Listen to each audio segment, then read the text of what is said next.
Hi guys, स्वागत है आपका अपना चैनल कंपटीशन नॉलेज में। जैसा कि देख रहे हैं कि इस समय कोरोना महामारी के कारण हम लोग अपनी ऑफलाइन क्लासेस नहीं ले पा रहे हैं, तो हमने सोचा कि अपने ऑनलाइन क्लासेस को थोड़ा सा प्रोवाइड करें आपको, जिससे आपको भी हेल्प हो सके। क्योंकि आगामी परीक्षाएं जो होने वाली हैं, सुपर टेट, टेट और यूपीएसआई, ढेर सारी परीक्षाएं पेट की भी होने वाली हैं, तो उनसे आपको कुछ हेल्प मिले, घर पे बैठे कुछ तैयारी हो सके। तो उसी को देखते हुए हमने आज एक चैप्टर मैथ्स में, जैसा कि आप जानते हैं मैथ्स के लिए हम वीडियो बनाते रहते हैं, तो आज मैथ्स में एक अच्छा चैप्टर उठाते हैं, पार्ट उठाते हैं, जिसका नाम है अनुपात समानुपात। इस चैप्टर का नाम है अनुपात समानुपात, रेशियो एंड प्रपोर्शन। ठीक है ना? ठीक। अब इसमें हम आपको कई चीजें बताएंगे, जैसे अनुपात समानुपात में पहले तो इसको सेट कर दीजिए सर, थोड़ा सा कैमरा दिखे, बोर्ड पे भी आ नहीं रहा, वहां सेट करो। एक मिनट बेटा, बस सही है, ठीक है।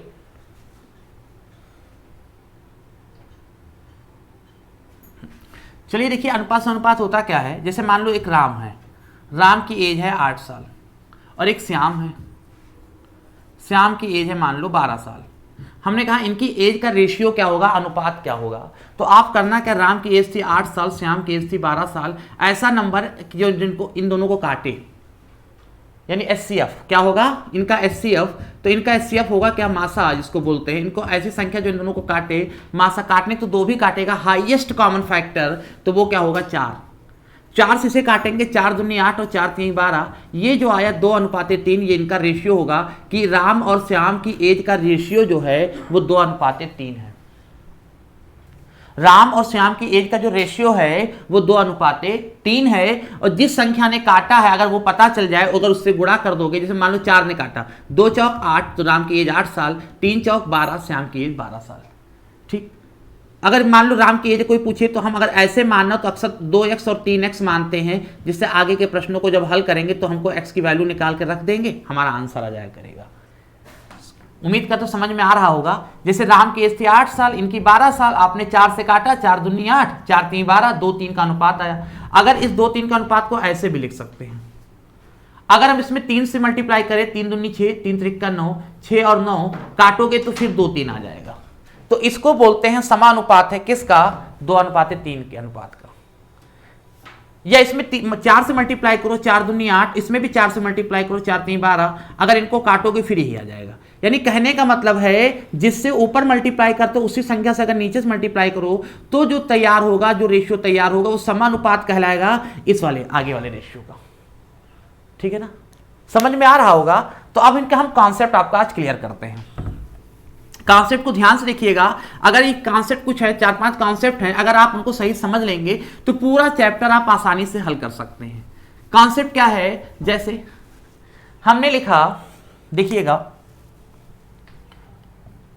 पहला कॉन्सेप्ट, मान लो हमको रेशियो दिया हुआ है A ratio B, A B का रेशियो दिया है 3:4, B ratio C, B C का रेशियो दिया है 5:3।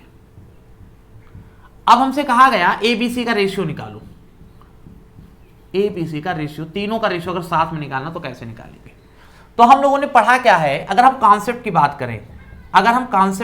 करें, पहले हम लोग पढ़ते भी थे, कॉन्सेप्ट की बात करें तो हम देखते थे यहां पे जो कॉमन होता था, जैसे इन दोनों में क्या है, बी है कॉमन, जो कॉमन होता था हम उस पर फोकस करते हैं। यहाँ पे b की वैल्यू अगर देखा जाए 4 को बता रहा है, यहाँ पे b की वैल्यू 5 को बता रहा है। अगर इनको बराबर कर दे तो हमारा इक्वेशन बड़ी आसानी से सॉल्व हो सकता है। बराबर कैसे करते हैं, हम क्या करते हैं, 4 और 5 का एलसीएम लेते हैं। हम 4 और 5 का एलसीएम लेते हैं। 4 5 का एलसीएम कितना होता है, 20। कितना होता है, 20। यानी 4 5 का आपने एलसीएम लिया, एलसीएम कितना आया, 20। ठीक। 4 में किससे मल्टीप्लाई करें, 20 हो जाए, 5 से तो 5 से पूरे में मल्टीप्लाई करोगे।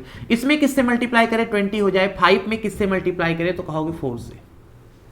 हमने कहा 4 5 का एलसीएम लिया 20, 4 में किससे मल्टीप्लाई करें, 5 से, और 5 में किससे मल्टीप्लाई करें, 4 से, जिससे क्या हो जाएगा, यहाँ भी 20, यहाँ भी 20। हम मल्टीप्लाई करते हैं तो 5 3 जा 15, यहाँ आएगा 15, और 5 4 जा 20, यहाँ आएगा 20। ऐसे जब यहां मल्टीप्लाई करते हैं तो 4 5 जा 20 और 4 3 जा 12, यहां आ जाएगा 12। अब ए की वैल्यू देखा जाए तो ए की वैल्यू यहाँ क्या दिखा रहा है, 15 को दिखा रहा है, बी की वैल्यू कितनी दिखा रहा है, 20 को दिखा रहा है, और सी की वैल्यू क्या दिखा रहा है, 12 को दिखा रहा है। यही इसका ए बी सी का आंसर हो जाएगा। ये तो हो गया कॉन्सेप्ट जो हम लोग लगभग 6, 7, 8 से पढ़ते आ रहे हैं। ये कॉन्सेप्ट है जो हम लोग लगातार पढ़ते हुए आ रहे हैं। हम आपको कुछ नई चीजें सिखाने के लिए आए हैं, तो कॉन्सेप्ट आपका क्लियर हो रहेगा तो आप कभी भी कोई दिक्कत नहीं आएगी। अब हम ट्रिक भी देख लेते हैं। ट्रिक क्या है, फिर से इसी क्वेश्चन को देखते हैं, फिर से इसी क्वेश्चन को इरेज करके फिर से देखते हैं ट्रिक कैसे करते हैं इस क्वेश्चन को।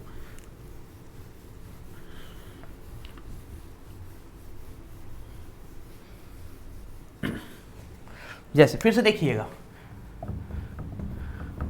ट्रिक देखते हैं। पहली ट्रिक, जैसे हमने आपको बताया ए बी का रेशियो दिया है 5:4,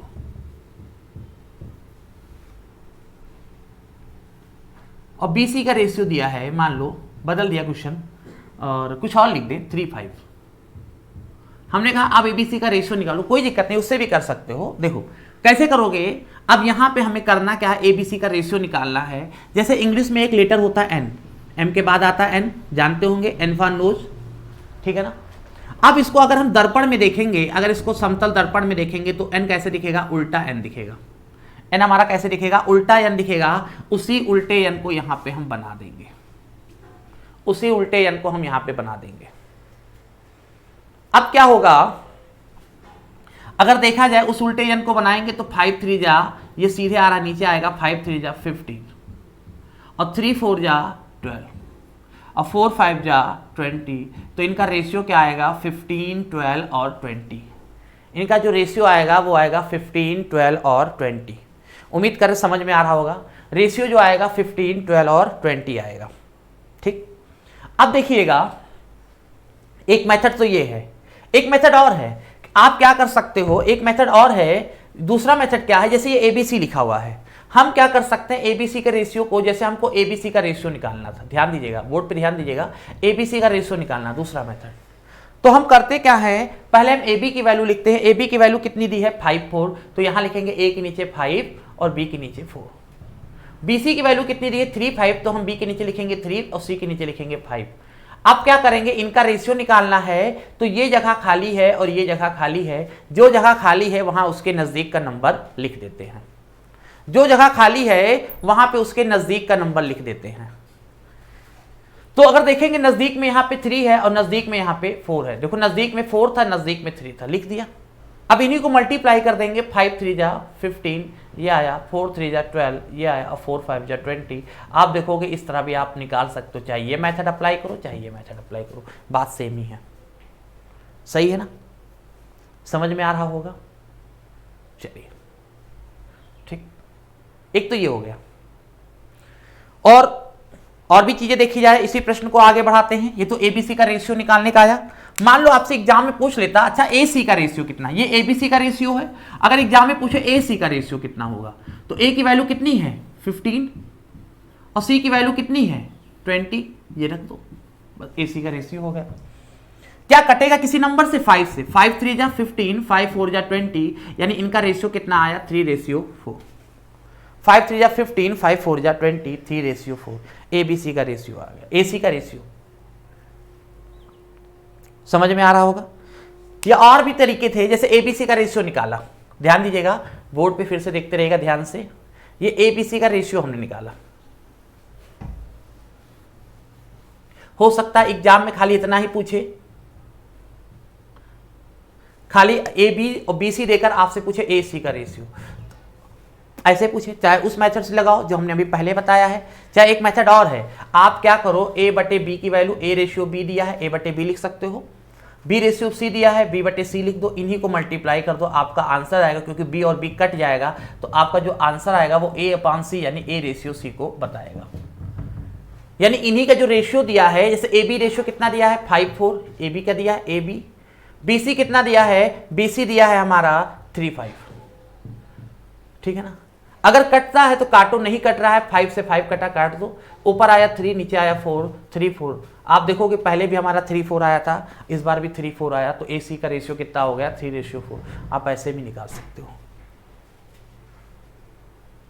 समझ में आ रहा होगा, उम्मीद करते हैं सारी चीजें क्लियर हो रही होंगी।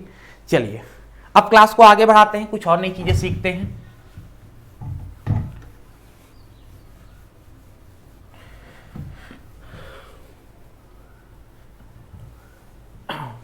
अब इसका कुछ और कॉन्सेप्ट सीखते हैं। जैसे अगला है, अगर कभी आपको लिखा हो इस तरह कि यदि, ध्यान दीजिएगा बोर्ड पे, यदि लिखा हो 2a बराबर 3b बराबर 4c, ऐसे दे, और आपसे कहे बेटा एबीसी का रेशियो अब बताओ क्या होगा, ऐसे केस में एबीसी का रेशियो पूछे जब इस तरह हो। ध्यान दीजिएगा ये मेथड है, इन सब चीजों को सीख लेंगे। स्क्रीन पे 2a लिखा है बेटा, थोड़ा सा लाइटिंग हो रही है, ध्यान दीजिएगा, ये 2a है, 2a बराबर 3b बराबर 4c। तो करना क्या है, 2, 3, 4 का एलसीएम ले लेना, ये नंबर 2, ये नंबर 3, ये नंबर 4, इनका एलसीएम आप ले लेना, 2, 3, 4 का एलसीएम, और एलसीएम कितना होगा 2, 3, 4 का 12, कितना होगा 12, 2, 3, 4 का एलसीएम कितना होगा 12 होगा। तो आप यहां पे ऐसे 12 लिख देना, आप यहां पे ऐसे 12 लिख देना, आप यहां पे ऐसे 12 लिख देना। फिर क्या करना, 2, 6 जा 12 ऐसे काट देना, ये आपका आंसर आ जाएगा। ए दिखाएगा 6 को, 3, 4 जा 12, बी दिखाएगा 4 को, 4, 3 जा 12, और सी दिखाएगा 3 को। तो ए बी सी का रेशियो अगर पूछे तो आप क्या करना, अगर इस तरह लिखा हो तो एलसीएम लेकर ऊपर लिख देना, काट देना, वही आपका आंसर हो जाएगा। तो आपका आंसर रेशियो क्या हो जाएगा 6, 4, 3। एक ये मेथड, बहुत ध्यान से देखते रहिएगा बेटा, बिल्कुल कॉन्सेप्ट चीज बता रहे हैं कि जिससे कॉन्सेप्ट आपका क्लियर होगा तो कितना भी टफ क्वेश्चन आएगा आप बड़े आसानी से कर दोगे, ठीक है ना। चलिए अगला देखते हैं। अगर कभी ऐसा केस आ जाए जैसे लिखा हो, मान लो ऐसे लिखा होता a/2 equal to b/3 equal to c/4, ऐसे लिखा हो, और abc का रेशियो पूछे, और abc का रेशियो पूछे, इस तरह लिखा हो। वहां में मल्टीप्लाई के फॉर्म में था, यहां डिवाइड के फॉर्म में है। अगर ऐसे लिखा हो तो आप करना क्या, डायरेक्ट लिख देना, a का वैल्यू 2, b की वैल्यू 3, c की वैल्यू 4, तो आपका डायरेक्ट लिख देना है। अगर इस तरह कभी मिले तो आपका आंसर होगा 2, 3, 4। 3 केस ये हो गए। अब हम बात करते हैं इसके नेक्स्ट केस की। ये सब कॉन्सेप्ट बेटा, ये सब क्लियर होंगे तो रेशियो चैप्टर आपका बहुत आसानी से, बड़े इजी वे से आप सॉल्व कर सकते हो। 3 कॉन्सेप्ट आपको हो गए। चौथा कॉन्सेप्ट क्या है, अगर मान लो कभी ऐसा हो कि दोनों आ जाए, जैसे लिखा हो 2/3a equal to 3/4b equal to 4/5c, तीनों आ जाए, मल्टीप्लाई भी है डिवाइड भी है, और एबीसी का रेशियो पूछे, अब क्या करोगे, अब क्या करोगे, सबसे अच्छी बात है बेटा पलट दो इन्हें। ए की वैल्यू क्या है 2/3, तो आप लिख दो 3/2, बी की वैल्यू 4/3 पलट दो, और सी की वैल्यू 5/4, और रेशियो यही इसका आंसर हो जाएगा। पर रेशियो कभी फ्रैक्शन फॉर्म भिन्न के रूप में नहीं होने चाहिए। जैसे यहां देखो फ्रैक्शन फॉर्म में भिन्न के रूप में है और होने नहीं चाहिए। तो आप करना क्या, 2, 3, 4 का एलसीएम ले लेना। 2, 3, 4 का एलसीएम क्या होगा, फिर 12 होगा, तो 12 से यहां, 12 से यहां, और 12 से यहां मल्टीप्लाई कर देना। 2, 6 जा 12, यहां 6 आया बेटा, 3, 4 जा 12, यहां 4 आया, और 4, 3 जा 12, यहां 3 आया। 6 है और यहां 3 है, यहां मल्टीप्लाई है, तो 6, 3 जा 18, यहां 4 है, यहां 4 है, मल्टीप्लाई है, 4, 4 जा 16, 5, 3 जा 15, तो यही इसका आंसर हो जाएगा एबीसी का 18, 16, 15। आप उम्मीद करते हैं ये अगर कॉन्सेप्ट क्लियर हैं, जितने हमने बताए हैं 4-5 कॉन्सेप्ट जो बताए हैं, अगर ये क्लियर हैं तो आपको रेशियो में कुछ और पढ़ना ही नहीं है, समाप्त, सब पढ़ लिया, सारी चीजें क्लियर हो गई। तो हम चाहेंगे जितनी चीजें हमने अभी बताई हैं इनको बार बार पढ़ते रहिए। हाँ, कुछ क्वेश्चन भी इससे बनते हैं, चलिए उनको देख लिया जाता है। मान लो कुछ क्वेश्चंस आ जाएं आपके पेपर में और कहें सर कैसे करना है, तो उसको भी देखिएगा। स्क्रीन पे एक क्वेश्चन सर लगाइएगा, एक क्वेश्चन स्क्रीन पे लगाइए।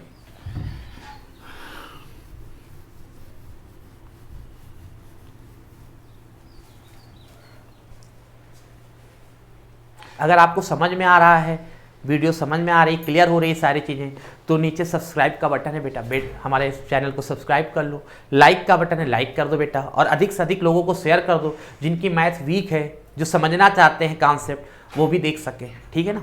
चलिए हाँ, अगला क्वेश्चन आप स्क्रीन पे देख रहे होंगे बेटा। If A ratio B equal to 5:7, यानी यदि ए और बी का रेशियो 5:7 दिया है, and C ratio D equal to 2A:3B, C D के रेशियो दिया है 2A और 3B, then AC ratio BD is. काफी अच्छा क्वेश्चन, हिंदी में भी लिखा हुआ है। यदि AB का रेशियो दिया है 5:7, CD का दिया है 2A और 3B, तब AC अनुपात BD का मान ज्ञात करना है, ठीक है ना।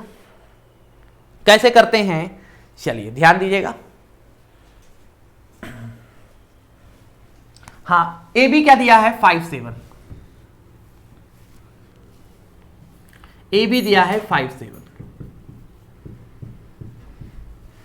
और सी डी क्या दिया है, सी डी दिया है 2A/3B। क्वेश्चन को किनारे कर दो, 1 मिनट, क्वेश्चन हम भी नोट कर दें बोर्ड पे। AC/BD, क्वेश्चन को किनारे करो, स्क्रीन पूरा दिखाए, क्वेश्चन को हटा दो। चलिए, क्वेश्चन तो आपने देख ही लिया है कि ए बी दिया है 5-7, सी डी दिया है 2A और 3B। हमको AC और BD का रेशियो बताना है, कुछ नहीं करना है, बड़ा इजी है। बोर्ड पे देखो, A की वैल्यू कितनी 5 और B की वैल्यू कितनी 7, ये यहां पे पुट कर दो। AC BD का रेशियो निकालना, अभी इसको मिटाल दिया। हमको किसका आंसर चाहिए था, हमने बगल में लिखा सर जी हमको AC और BD का रेशियो चाहिए था। कोई बात नहीं बेटा, A की वैल्यू रखो 5, तो A की वैल्यू 5, यहां 2 मल्टीप्लाई कर दो, रेशियो का साइन समझ में आ रहा है। 3 और B की वैल्यू है ऊपर देखो 7 और 2 5 जा, इसको भी सही कर दे थोड़ा अच्छा लगे, 2 5 जा, 2 5 जा 10 और 3 7 जा 21, यानी C की वैल्यू 10 और D की वैल्यू 21, यही पुट कर दो। A की वैल्यू 5, C की वैल्यू 10, रेशियो B की वैल्यू 7 और D की वैल्यू 21, 5 10 जा 50 और 7 1 जा 7, 7 2 जा 14, यही इसका आंसर हो जाएगा 50/147। क्वेश्चन को फिर से स्क्रीन पे लाइएगा, तो 50/147 यानी बी ऑप्शन इसका सही होगा। उम्मीद करते सबको समझ में आ गया होगा। बहुत अच्छा प्रश्न था बेटा। ये A की वैल्यू 5, B की वैल्यू 7 यहां पुट कर दो, CD की वैल्यू मिलेगी और CD की वैल्यू यहां A की पता, C की पता, B की पता, D की पता, वैल्यू पुट कर दो, सॉल्व कर दो। इतना तो बड़ी आसानी से कर सकते हो। कॉन्सेप्ट आपका बेटा क्लियर है तो बड़े आसानी से क्वेश्चंस को सॉल्व कर सकते। हाँ, अगर क्वेरी होगी, कोई डाउट होगा तो कमेंट सेक्शन में आप हमको दे दीजिएगा, कमेंट कर दीजिएगा, ठीक है ना। कमेंट में क्वेश्चन का भेज दीजिएगा, या हमारा कांटेक्ट नंबर है, इस पे भी क्वेश्चन भेज सकते हैं, ठीक है ना। इससे भी क्वेश्चन आप भेज सकते हैं, ठीक, देख लिया जाएगा। चलिए इरेज करते हैं।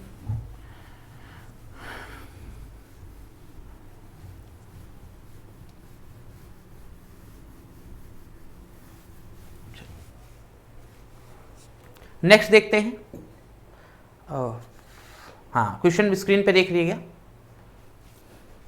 इस साइड करो क्वेश्चन, क्वेश्चन को साइड ले जाओ, हम तो दिखाई दे कम से कम। हाँ, दिख रहा है ना बेटा स्क्रीन पे question. If P ratio Q ratio R equal to 1:4, 1:2:4, then root में 5P² + Q² + R² is equal to, यानी PQR का रेशियो दिया है और रूट में जो लिखा हुआ उसकी वैल्यू फाइंड करना है। कोई बात नहीं, लिखा रहने दीजिएगा स्क्रीन पे। तो PQR का रेशियो हमको दिया है, P ratio Q ratio R, ये कितना दिया है 1:4। अच्छा, इधर दिखे, हटा दीजिए, इधर कर दीजिए आप।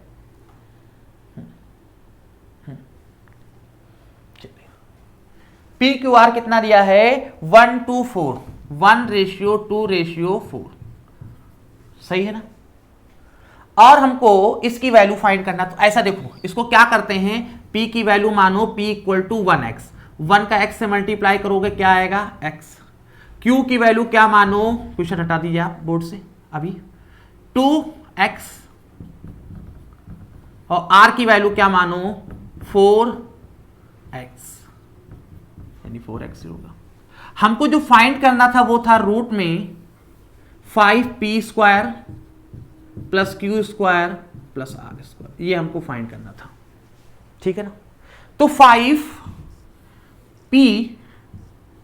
है, P² है, और P² P की वैल्यू है कितनी x, x का स्क्वायर करोगे x² आएगा, प्लस Q² है, Q की वैल्यू है 2x, स्क्वायर करोगे 2 का स्क्वायर 4x², R की वैल्यू है 4x, 4x का स्क्वायर करोगे 4 4 जा 16x², ऐड करो 16 4 20 25x², और 25 का होगा 5x, और x की वैल्यू थी किसकी, x की वैल्यू थी p की, तो आंसर क्या आएगा 5p, ये इसका रिजल्ट आएगा 5p। उम्मीद करते हैं सबको समझ में आ गया होगा। फिर से एक बार देख लीजिएगा, आंसर आएगा 5p। क्वेश्चन देख लीजिएगा, सॉल्व हमने कर दिया है, बोर्ड पे देख लीजिएगा। अगर कोई डाउट होगा, क्वेरी होगी तो पूछ लीजिएगा। चलिए नेक्स्ट देखते हैं। आप लोग तब तक क्वेश्चन को ध्यानपूर्वक पढ़ें, क्वेश्चन को बहुत ध्यानपूर्वक आप सभी पढ़ लें।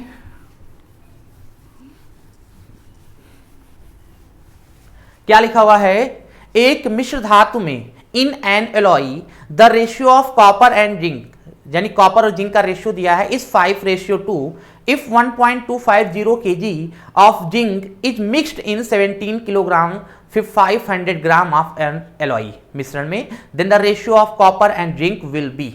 अच्छा, यानी जिंक और कॉपर का रेशियो दिया है, कॉपर और जिंक का रेशियो 5:2 दिया है। यदि 17 किलो 500 ग्राम धातु में 1.250 किलोग्राम जिंक और मिलाया जाए तो कॉपर और जिंक का अनुपात क्या होगा। ठीक है,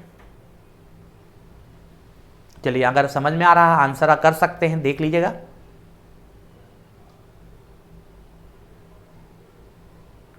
ठीक, चलिए बोर्ड पे देखते हैं। 17 किलो 500 ग्राम, तो मिश्रण जो था, किस क्वेश्चन को अभी रहने दीजिएगा, पूरा जो मिश्रण है वो है 17 किलो 500 ग्राम, 17 किलो 500 ग्राम। इसमें क्या क्या चीजें हैं, 17 किलो 500 ग्राम में जिंक है, पहले क्या है, पहले हमारा कॉपर है और फिर क्या है, जिंक है। इनका रेशियो कितना दिया है, 5 और 2,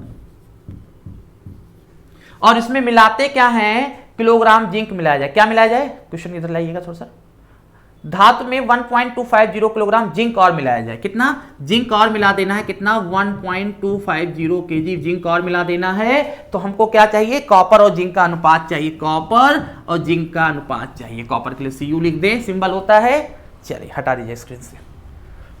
एक मिश्रण है 17 किलो 500 ग्राम जिसमें कॉपर जिंक है 5 और 2 के अनुपात में।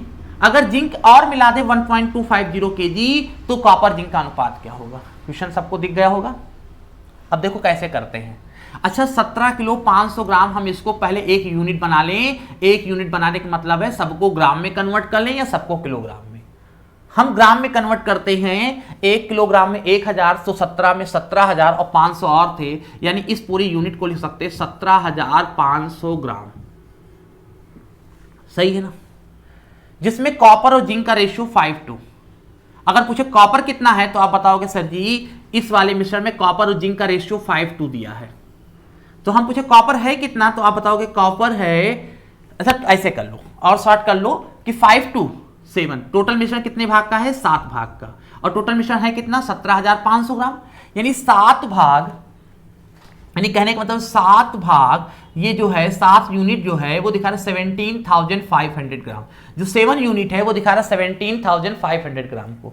तो 1 यूनिट किसको दिखाएगा, 7 1 जा 7 2 जा 14, 3 7 5 जा 35 0 0, यानी 1 यूनिट यानी एक भाग किसको दिखाएगा 2500 2500 ग्राम को। एक भाग किसको दिखाएगा 2500 ग्राम को। कॉपर कितने भाग था, 5 भाग, तो 5 भाग में 2500 से मल्टीप्लाई, 25 पंचे 125 12500 ग्राम, ये हो गया कॉपर। 2 भाग जिंक है, एक भाग 2500, तो 2 भाग 2500 से मल्टीप्लाई करो, यानी कितना हो जाएगा 5000 ग्राम क्या हो जाएगा आपका जिंक। फिर से देख लीजिएगा, 17 किलोग्राम 500 ग्राम है, यूनिट 1 करो, 17 किलोग्राम, ग्राम बनाओगे 17000, 500 और है 17500। इसमें कॉपर और जिंक है जिनका रेशियो 5:2 है। हमने कहा टोटल कितना है, तो आप कहोगे 7 भाग है, और स्थायी टोटल 17500। तो 7 भाग यानी 7 यूनिट दिखा रहा 17500 को, तो एक भाग किसको दिखाएगा, 7 से काटा 2500 को। अगर एक भाग दिखा रहा 2500 को, तो 5 भाग 2500 से गुणा, 2 भाग 2500 से गुणा, यानी कॉपर हो गया 12500 और जिंक हो गया 5000। अब क्वेश्चन कह रहा है अगर जिंक और मिला दे 1.250, जिंक है कितना 5000, और मिला दे, जीरो हटा किलोग्राम, अगर किलोग्राम को हम, ये ग्राम में हमारा आंसर आया ना, और ये किलोग्राम में है, इसको भी ग्राम में कन्वर्ट कर लें, तो किलोग्राम को ग्राम में कन्वर्ट करने के लिए क्या करते हैं 1000 से मल्टीप्लाई। तो जब 1000 से मल्टीप्लाई करोगे तो 12500 के बाद 3 जीरो बढ़ेंगे, 1 2 3, और 3 ही अंक के बाद दशमलव लग जाएंगे, तो ये हट जाएगा, यानी कहने का मतलब है आंसर कितना आएगा 1250 ग्राम। कितना जिंक मिलाना था, 1.250 kg था, हमने ग्राम में कन्वर्ट करने के लिए 1000 से मल्टीप्लाई किया तो 1250 ग्राम आया। चलिए अब कॉपर कितना है, कॉपर यही है, जिंक और मिला दिया 1250, कितना जिंक टोटल हो गया 0 5 2 5 1 6 62 50। अब इनका रेशियो सर कॉपर कितना है, कॉपर सर जी 12500 है। अच्छा जिंक अब कितना है, जिंक है 6250, एक जीरो से एक जीरो कटा, सही है ना। 25 पंचे 125, एक जीरो बचा, 25 पचीसियम 625, और 25 से कम 25 और 25 दुना 50, यानी इनका रेशियो कॉपर और जिंक का कितना आया 2:1। क्वेश्चन को एक बार फिर से आप देख लीजिएगा, ठीक है ना, काफी बेहतरीन क्वेश्चन था। कैलकुलेशन है, और कैलकुलेशन जितना आप अपना सेल्फ प्रैक्टिस करोगे उतनी ज्यादा इंप्रूव होगी बेटा। कैलकुलेशन तो आप पे डिपेंड करता है कि जितना ज्यादा आप प्रैक्टिस करो उतनी ज्यादा इंप्रूव होगी। अब तो काफी अच्छा समय मिल गया आप लोग को रिवीजन करने का, ठीक है ना। तो देखिएगा, फिर से सॉल्व कर लीजिएगा एक बार, कॉपी पर भी आप देख लीजिएगा। चलिए नेक्स्ट क्वेश्चन देखते हैं, स्क्रीन पे लाइए सर। अच्छा स्क्रीन पे ले आए, देखिए कितना बेहतरीन क्वेश्चन है। अब क्वेश्चन बड़ा देख के घबराना नहीं है, जितने बड़े क्वेश्चन हो तो उतने इजी वे से सॉल्व कर सकते हैं, क्योंकि आपका कॉन्सेप्ट क्लियर है। कितना भी बड़ा क्वेश्चन हो, कॉन्सेप्ट क्लियर है, बड़े आसानी से वे सॉल्व कर सकते हो। क्वेश्चन क्या है, एक व्यक्ति अपनी ₹8600 की धनराशि को 5 पुत्रों, 4 पुत्रियों और 2 भतीजों में बांटता है। यदि प्रत्येक पुत्री प्रत्येक भतीजे से 4 गुना धन प्राप्त करे, प्रत्येक पुत्र प्रत्येक भतीजे से 5 गुना धन प्राप्त करे, तो प्रत्येक पुत्र की हिस्सा ज्ञात करो। कोई बात नहीं, बहुत बेहतरीन क्वेश्चन है। क्वेश्चन लिखा रहने दीजिएगा स्क्रीन पर, सब लोग एक बार पढ़ो ध्यान से।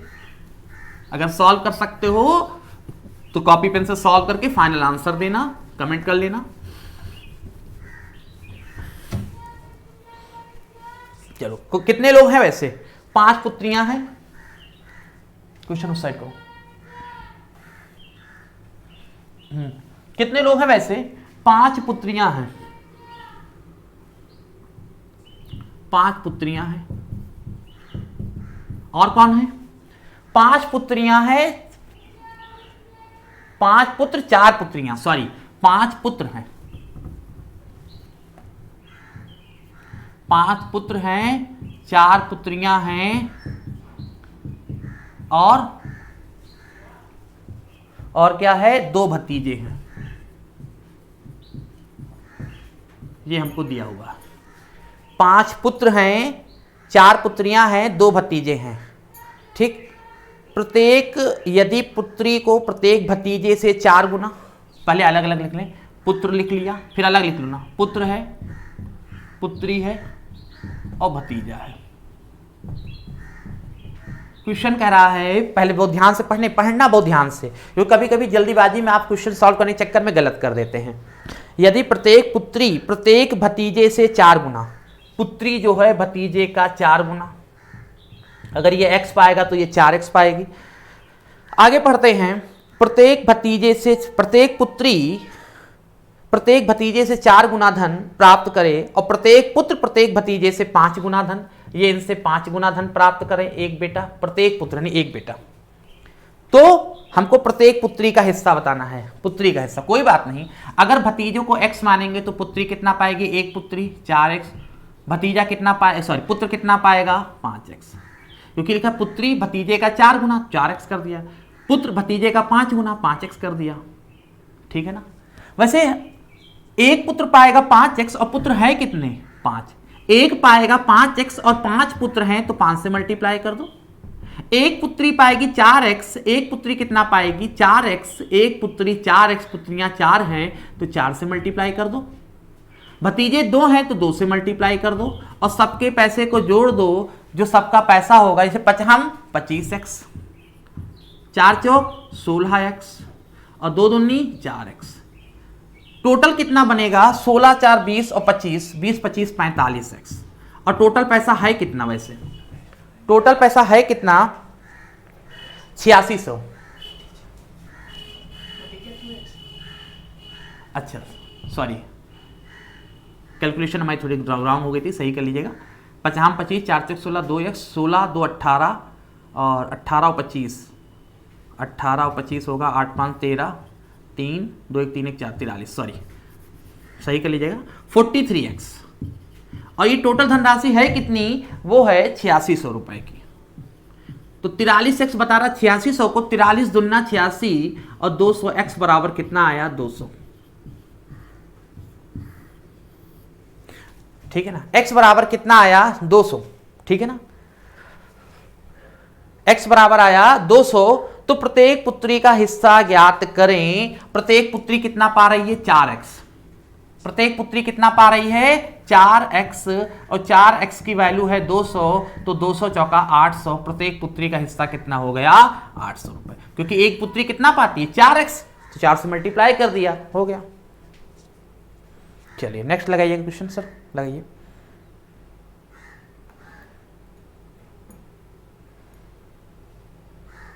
वाह, बहुत बेहतरीन क्वेश्चन, काफी बेहतरीन, बहुत बढ़िया। चलो सॉल्व करो इसे आप सब, तब तक पढ़ो ध्यान से।